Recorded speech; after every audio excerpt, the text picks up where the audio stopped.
Olá, seja muito bem-vinda e bem-vindo a mais um Observatório do Agro. Hoje a gente vai mexer num vespeiro, um assunto que, olha, por décadas foi tratado como algo normal, um jeitinho do dia a dia no campo, mas que virou, sem muito alarde, o maior risco financeiro para o produtor rural hoje. É exatamente isso. É aquele tipo de prática que, sabe, o pai ensinava para o filho, que parecia inofensiva, mas que o mundo mudou e transformou numa armadilha perigosíssima.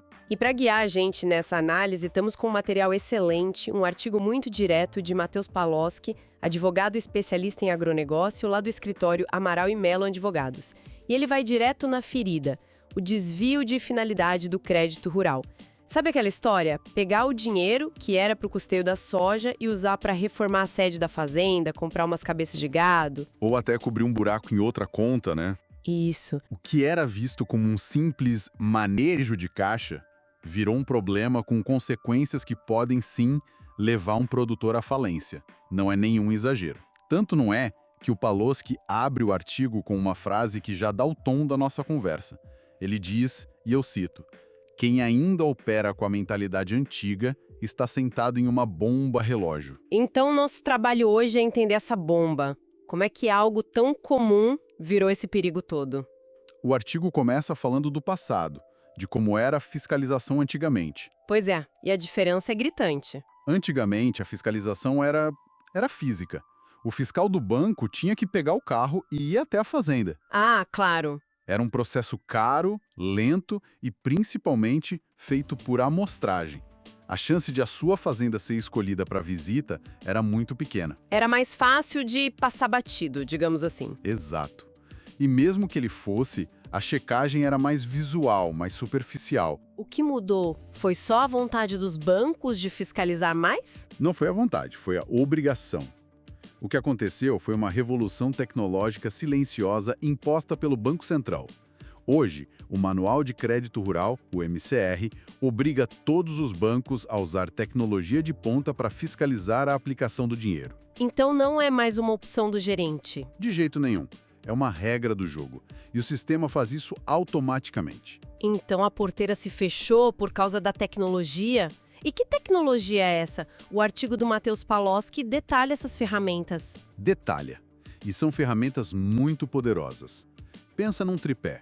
De um lado, monitoramento constante via satélite. Do outro, inteligência artificial analisando todos os padrões. E fechando o cerco, o cruzamento massivo de dados fiscais, principalmente as notas fiscais eletrônicas, as NFE. Nossa! Hoje, o sistema da Receita Federal e o sistema do banco conversam em tempo real. Caramba, o próprio artigo usa uma expressão ótima para isso. Ele fala em um Big Brother da lavoura. Isso é impressionante. Mas como essa vigilância funciona na prática? Me dá um exemplo do dia a dia. É a melhor analogia possível, porque a vigilância é total, remota e imediata. Vamos pegar o primeiro ponto, o monitoramento da gleba. Quando o produtor pega o crédito, ele informa no projeto as coordenadas geográficas exatas, o polígono da área onde ele vai plantar. Certo, o mapa da área financiada. Exato. A partir daí, periodicamente, o sistema automaticamente puxa imagens de satélite daquela área específica. Sei. Se o contrato financiou o plantio de milho, mas a imagem que é analisada por uma inteligência artificial mostra que ali tem pasto ou que a terra está parada, pronto. O sistema gera um alerta instantâneo. Risco de desvio de finalidade. Peraí. O satélite consegue diferenciar milho de pasto com essa precisão toda? Eu confesso que não tinha ideia que o nível de detalhe era esse. Consegue. A tecnologia de análise de imagem hoje é muito avançada. Ela identifica o tipo de cultura, o estágio de desenvolvimento. Acabou aquela história de plantei, mas não nasceu, ou vou plantar mês que vem. Entendi. O satélite não mente e a máquina não se cansa. Em si. Imagino que rastrear cada centavo seja ainda mais complexo, ou não? Pelo contrário, é até mais fácil. Esse é o segundo mecanismo, a rastreabilidade financeira. O dinheiro do crédito rural não cai na conta corrente comum do produtor, sabe? Ele vai para uma conta vinculada, específica para aquela operação. Ah, uma conta separada. Isso. E o sistema do banco monitora cada centavo que sai dali. Se o dinheiro é transferido para a conta de uma loja de material de construção, por exemplo, e não para uma revenda de insumos, o alarme soa na hora. E tem que ter a nota fiscal correspondente, imagino. Exatamente. Se sai um pagamento para um fornecedor, o sistema automaticamente busca a NFE correspondente. Se não encontra uma nota de semente, adubo ou defensivo atrelada àquela operação, a inteligência artificial sinaliza inconsistência. Não tem mais como usar nota fria, então? Nenhuma nota de um produto que não tem nada a ver com o projeto. Acabou. É um cerco completo mesmo. E o artigo ainda fala de um terceiro ponto, a tal da sobreposição ambiental. O que é isso? Esse é um perigo que muitos produtores, ignoram. Antes de liberar o dinheiro, e também durante todo o período do contrato, o sistema do banco cruza o mapa da propriedade com todos os bancos de dados de órgãos ambientais, como o IBAMA. Então quer dizer que se uma pontinha da área que eu declarei no financiamento, por menor que seja, estiver sobreposta a uma área de reserva legal, ou pior, uma área embargada, eu posso ter problemas? Exato. E o problema é gravíssimo. O sistema identifica a sobreposição e o crédito pode ser bloqueado na hora, ou, o que é pior, pode ser desclassificado depois que o produtor já usou o dinheiro. Nossa, imagina o cenário. Você já plantou, gastou tudo e meses depois recebe uma notificação dizendo que seu contrato foi invalidado por uma questão ambiental. É um pesadelo. Fica claro que não tem mais para onde correr. Mas vamos ao que interessa. Qual a consequência real se o produtor for pego? O que essa desclassificação de crédito rural que o Matheus Paloski tanto alerta significa no bolso? É aqui que a bomba explode de verdade. E como o artigo frisa, o impacto não é só uma multa ou uma dor de cabeça burocrática. É um nocaute financeiro. O Paloski descreve como 3 golpes simultâneos que atingem o produtor. 3 de uma vez? Isso é pesado. Vamos detalhar isso. Qual é o primeiro golpe? O primeiro é a perda do subsídio e o recálculo imediato dos juros. A gente sabe que o crédito do Plano Safra é mais barato, né? Sim, claro. Mas o banco não é bonzinho. Ele é mais barato porque o governo paga uma parte dos juros num processo chamado de equalização. Quando o contrato é desclassificado, o produtor perde na hora esse benefício. Peraí, deixa eu ver se entendi. A taxa de juros que era, digamos, 8% ou 12% ao ano, simplesmente some e o que entra no lugar? Entra a taxa de mercado que o banco cobraria por um empréstimo comum sem subsídio nenhum. O artigo alerta que essa taxa pode passar fácil dos 30% ao ano. 30%. Fácil. E o pior do pior, o banco recalcula a dívida inteira com essa nova taxa de forma retroativa desde o dia em que o contrato foi assinado e ainda aplica multa e juros de mora. Meu Deus, uma dívida pode facilmente dobrar de valor da noite para o dia. Isso quebra qualquer um. Quebra. E aí vem o segundo golpe, que é o vencimento antecipado da dívida. Ah, ainda tem mais. Tem. O banco não vai mais esperar a colheita em fevereiro ou março para receber. A partir do momento da desclassificação, ele exige o pagamento da dívida inteira já com aquele valor recalculado e gigante de forma imediata. Mas isso é uma armadilha perfeita. Acontece justamente no momento em que o produtor não tem caixa, porque o dinheiro está todo imobilizado na lavoura debaixo da terra. Exatamente, esperando a colheita para virar receita. É o que o artigo chama de caminho direto para a insolvência. Não tem como tirar dinheiro do chapéu para pagar uma dívida que venceu de repente e ainda dobrou de tamanho. O próximo passo é execução, penhora. Penhora de bens, de safra, é um desastre. É devastador. E você falou que eram 3 golpes. Qual é o terceiro? O terceiro é o bloqueio para novos financiamentos. Assim que a irregularidade é confirmada, o banco comunica ao Banco Central e o CPF ou CNPJ daquele produtor entra numa espécie de lista suja do sistema financeiro. Nossa Senhora.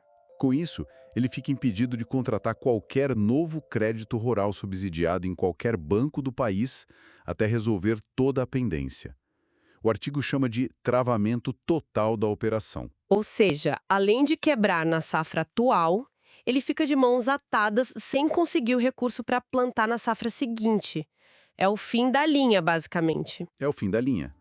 Ele perde sua principal ferramenta de trabalho, que é o acesso ao crédito. Fica muito claro que o jeitinho, o manejo de caixa, Acabou. A régua subiu e as consequências são brutais. O cenário é assustador, sem dúvida. Mas tem saída, né? Não é só notícia ruim. O que o Matheus Paloski aponta no artigo como caminho seguro para não cair nessa cilada? Qual é a recomendação? A recomendação é direta e o artigo resume em 2 palavras-chave: segregação e comprovação. Certo, vamos traduzir isso para o dia a dia da fazenda. O que é segregação na prática? Segregação é tratar o dinheiro do custeio como um dinheiro sagrado, carimbado. O recurso que caiu naquela conta vinculada só pode ser usado para uma coisa: pagar os itens que estão descritos no projeto que o banco aprovou. Só aquilo. Só. Dinheiro de semente paga semente. Dinheiro de fertilizante paga fertilizante. Não pode, em hipótese alguma, misturar esse dinheiro com caixa geral da fazenda para pagar outras contas, mesmo que seja temporariamente. E a comprovação é o que amarra tudo isso, imagino. Exato. Comprovação é a nota fiscal. Cada pagamento que sai daquela conta precisa ter uma nota fiscal eletrônica correspondente que case perfeitamente com o projeto. Tudo tem que bater. Tudo. O produto, a quantidade, a data da nota. Tudo tem que ser coerente com o cronograma que foi apresentado ao banco. Se o projeto diz que o plantio é em outubro, a inteligência artificial do banco vai achar estranho uma nota de semente de janeiro, por exemplo. Entendi. Mas a gente sabe que na agricultura, nem tudo sai como planejado. E se o produtor precisa mudar o plano no meio do caminho? Digamos que o clima mudou e agora é mais vantajoso plantar milho em vez de soja. Como ele faz? Esse é um ponto fundamental que o artigo destaca. Mudar o plano não é o problema. O problema é mudar sem avisar o banco. Qualquer ajuste, seja de cultura, de área de plantio, sempre respeitando o zoneamento agronômico de risco climático, o ZARC. Tem que formalizar. Precisa ser comunicado e formalizado. E não adianta só ligar para o gerente. É preciso fazer um aditivo ao contrato. A regra de ouro é: primeiro o papel, depois a máquina no campo. A formalização tem que vir antes da mudança. A prevenção e a organização, então, viraram questão de sobrevivência. O artigo do Paloski termina com uma analogia que eu achei fantástica, que amarra bem a ideia. É uma imagem muito forte, né? Ele diz: operar sem compliance financeiro hoje é dirigir em alta velocidade, de olhos vendados. Exato. E ele complementa, dizendo que a mesma tecnologia que hoje libera o crédito na conta em questão de horas é a que fiscaliza o uso desse dinheiro com um rigor implacável. É uma faca de 2 gumes. Perfeito. Então, para quem está nos ouvindo e talvez tenha ficado com uma pulga atrás da orelha, vamos amarrar os pontos principais que não podem ser esquecidos, com base no que a gente conversou sobre a análise do Matheus Paloski. Primeiro, a fiscalização mudou. Agora é tecnológica, com satélite e inteligência artificial. Usar o dinheiro para qualquer outra coisa que não esteja no projeto é desvio de finalidade e gera a desclassificação do crédito. Não tem meio termo. Terceiro, e o mais importante, as consequências são um nocaute financeiro. Perda do subsídio com recálculo da dívida, vencimento antecipado de tudo e o bloqueio para novos financiamentos. E por isso, o quarto ponto, essa prática se tornou o maior risco financeiro da atividade agrícola hoje. E por fim, a solução, que é o quinto ponto, disciplina total na segregação e comprovação do uso de cada centavo. A mensagem não podia ser mais clara. Sem dúvida. E essa nossa conversa baseada no artigo me faz pensar num próximo passo.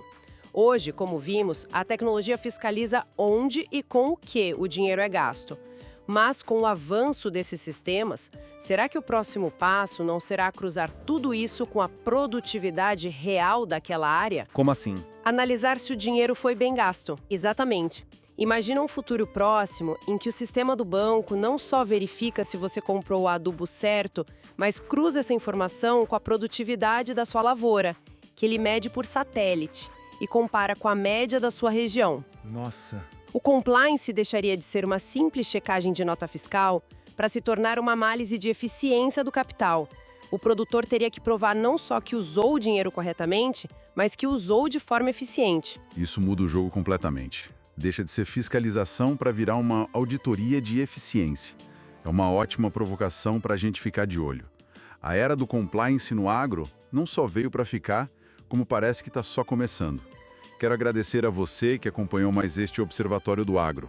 E um agradecimento especial ao material que nos guiou, o artigo de Matheus Paloski, do escritório Amaral e Mello Advogados, que jogou luz sobre um tema tão crítico. Até a próxima.